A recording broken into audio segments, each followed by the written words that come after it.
ಸಂವಾದ ವೀಕ್ಷಕರಿಗೆ ನಮಸ್ಕಾರ. ಇವತ್ತು ನಾವು ರಾಯಚೂರಿನ ಸಿಂಧನೂರಿನ ಬಾಂಗ್ಲಾ ಹಿಂದೂಗಳ ಸೆಟ್ಲ್ಮೆಂಟಲ್ಲಿ ಇದ್ದೀವಿ.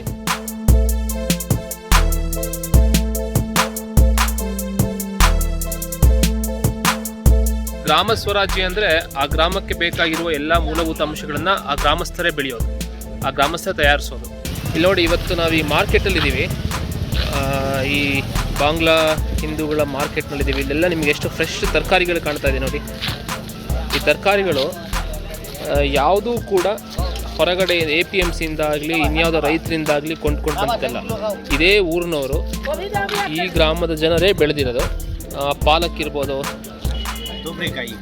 ತೊಗರಿಕಾಯಿ ಇರ್ಬೋದು, ಹರವೆ ಸೊಪ್ಪು ಇರ್ಬೋದು, ನಿಂಬೆ ಇರ್ಬೋದು, ಇಲ್ಲಿ ನೋಡಿ ಮೂಲಂಗಿ ಇರ್ಬೋದು, ಇದು ಬಸಳೆಯ ಕಾಯಿಗಳಿರ್ಬೋದು, ಕೊತ್ತಂಬರಿ ಸೊಪ್ಪು ಇರ್ಬೋದು.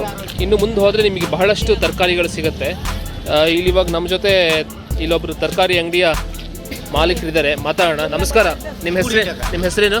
ಲಬ್ ಮಿಸ್ತ್ರಿ. ದಿನ ನೀವು ಎಲ್ಲಿಂದ ತರಕಾರಿ ಎಲ್ಲಿಂದ ತರ್ತೀರಾ? ಇದು ಈ ಗಾಂವ್ ಮೇಲೆ ನೀವೇ ಬೆಳಿತೀರಾ? ಎಷ್ಟು ಇವಾಗ 1 kg ಮೂಲಂಗಿ ರೇಟ್ ಎಷ್ಟು? ಕೆಜಿ ಲೆಕ್ಕ ಇಲ್ಲ, ಇದು ಕಟ್ ಐತೆ. 3-4 ಮೂಲಂಗಿ ಐತೆ, ಕಟ್ 10 ರೂಪಾಯಿ. ಇದಕ್ಕೆ 10 ರೂಪಾಯಿ. ಹೊರಗಡೆ ಆದ್ರೆ ಇದೇ ಒಂದು ಕಟ್ಟಿಗೆ ಎಷ್ಟಾಗುತ್ತೆ? ಮಾರ್ಕೆಟ್ನಾಗ ನಾವು ತರಗಲ್ಲ, ಹೊಲ್ದಾಗ ಸ್ವಂತ ನಮ್ಮ ಹೊಲ್ದಾಗ ಬೆಳಿತಾರ, ಹೊಲ್ದಾಗ ಇಲ್ಲಿ ಮಾರ್ಕೆಟ್ನಾಗ ಮಾರ್ಕೊಂಡ್ಬಿಡ್ತೀವಿ. ಈಗ ಇಲ್ಲಿ ಸಿಗೋದಕ್ಕೂ ಹೊರಗಡೆ ಸಿಗೋದಕ್ಕೂ ರೇಟ್ ಏನು ವ್ಯತ್ಯಾಸ ಇದೆ? ಇಲ್ಲೇ ರೇಟ್ 20 ರೂಪಾಯಿ 30 ರೂಪಾಯಿ, ಹೊರಗಡೆ 80 ರೂಪಾಯಿ 90 ರೂಪಾಯಿ. ಓಹೋ, ಅಂದ್ರೆ ಇವಾಗ ಇಲ್ಲಿ 20 ರೂಪಾಯಿಗೆ ಸಿಗೋ ತರಕಾರಿ ಹೊರಗಡೆ 80-90 ರೂಪಾಯಿಗೆ ಸಿಗುತ್ತೆ. ಅದು ಫ್ರೆಶ್ ಇರಲ್ಲ, ಅದು ಫ್ರೆಶ್ ಇರೋದಿಲ್ಲ, ಇದು ಫ್ರೆಶ್ ಮಾಲ್. ನಾವು ಮಾರ್ಕೊಂಡ್ಬಿಡ್ತೀನಿ, ಹೊರಗಡೆ ನಾವು ಮಾರ್ಕೊಂಡ್ಬಿಡ್ತೀವಿ. ಅವರು ಹೊರಗಡೆಯಿಂದ ಬಂದು ಇಲ್ಲಿ ತಗೊಂತಾರ? ಹೊರಗಡೆ ಬಂದಿದ್ದು ಇಲ್ಲೇ ತಗೊಂತಾರೆ. ಕ್ಯಾಂಪಿನ ಹೊರಗಡೆ ಇರುವ ಜನರು ಈ ಕ್ಯಾಂಪಿನ ಒಳಗಡೆ ಬಂದು ತರಕಾರಿನೇ ತಗೊಂತಾರೆ, ಯಾಕಂದ್ರೆ ಇಲ್ಲಿ ಫ್ರೆಶ್ ಆಗಿರುತ್ತೆ ಮತ್ತೆ ಕಡಿಮೆಗೆ ಸಿಗುತ್ತೆ ಅಂತ ಹೇಳಿ.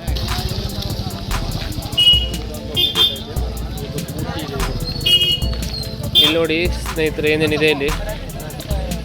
ಗೋಬಿ ಇದೆ, ಬದನೆಕಾಯಿ ಇದೆ, ಸೋರೆಕಾಯಿ ಇದೆ, ಬಾಳೆ ಇದೆ, ಬೆಂಡೆ ಇದೆ,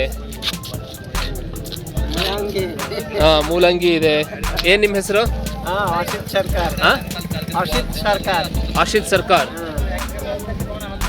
ಬೀಟ್ರೋಟ್ ಇದೆ ನೋಡಿ. ಎಲ್ಲವನ್ನ ಈ ಗ್ರಾಮಸ್ಥರೇ ಬೆಳೀತಾ ಇರೋದು. ಮೆಣಸಿದೆ, ಚೀನಿಕಾಯಿ ಇದೆ, ದೊಡ್ಡ ಮೆಣಸಿನಕಾಯಿ ಇದೆ. ಯಾವುದಿಲ್ಲ ಇಲ್ಲಿ ತರಕಾರಿ, ಪ್ರತಿಯೊಂದನ್ನು ಈ ಗ್ರಾಮದ ಜನರೇ ಬೆಳೀತಾ ಇದ್ದಾರೆ. ಇದು ನಿಜವಾದ ಗ್ರಾಮ ಸ್ವರಾಜ್ಯ. ಇದು ತರಕಾರಿಗಳ ಮಟ್ಟಿಗೆ ಸಿಂಧನೂರಿನ ಬಾಂಗ್ಲಾ ಹಿಂದೂಗಳು ನಡೆಸ್ತಿರೋದು ನಿಜವಾದ ಗ್ರಾಮ ಸ್ವರಾಜ್ಯ. ಯಶಸ್ವಿಯಾಗಿ ಮಾಡಿದ್ದಾರೆ.